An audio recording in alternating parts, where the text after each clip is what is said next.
In a quiet forest nestled between two mountains, there lived a small squirrel named Milo.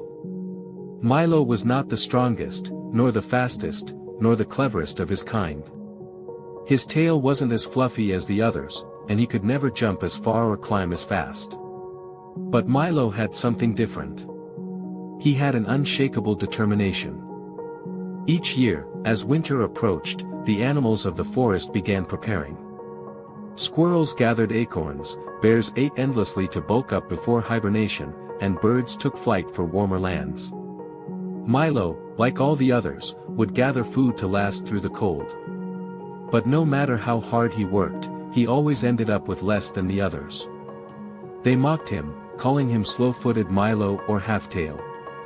Still, Milo never responded with anger. He simply nodded and kept going. One year, the forest was hit by an early frost. The rivers froze too soon, and the trees lost their leaves and their fruits earlier than expected. Many animals panicked.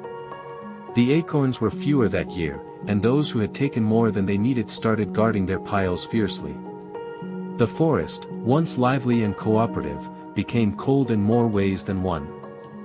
Milo, as usual, had only gathered a small supply. But unlike the others, he had also spent time preparing a little shelter with thick moss walls, and under a tree he had hidden a few secret stashes of food. Not much, but enough. While others fought or hoarded, Milo shared what he could with the weaker and the older animals. He'd learned how to stretch a small amount of food and how to keep warm with minimal resources.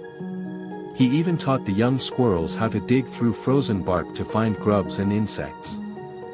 One of the biggest squirrels, Bruno, who had often bullied Milo for being weak, had stockpiled a massive collection of food but stored it carelessly under a ledge that collapsed during a snowstorm. His entire hoard was buried. Hungry and ashamed, Bruno crept through the woods, his stomach growling louder than his pride. Milo found him sitting under a tree, shivering and thin. "I thought you were the strongest," Milo said gently. Bruno didn't answer. He just looked away. Milo placed a tiny acorn in front of him and sat down. "You were faster. You had more. But maybe it wasn't about how much you gathered. Maybe it was about how you prepared." Bruno stared at the acorn, then at Milo. "Why would you help me? After everything?" "Because I know what it's like to struggle. And because I had to learn how to survive differently." Bruno took the acorn, then followed Milo back to his shelter. For the rest of the winter, they shared resources and stories. Bruno learned that strength wasn't just about size or speed. It was about endurance, humility, and the ability to adapt. By spring, they were unlikely friends, but friends nonetheless. When the snow melted and green returned to the forest, Milo was no longer the butt of jokes. Others came to him for advice, and he gave it freely. He didn't gloat or remind them of their past behavior. He simply helped. Over time, Milo became a quiet leader in the forest.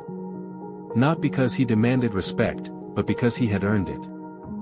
The forest never forgot the winter when everything changed, and the animals who once chased power and pride learned that the smallest creature, with the humblest heart, had outlasted them all through simple wisdom and quiet strength.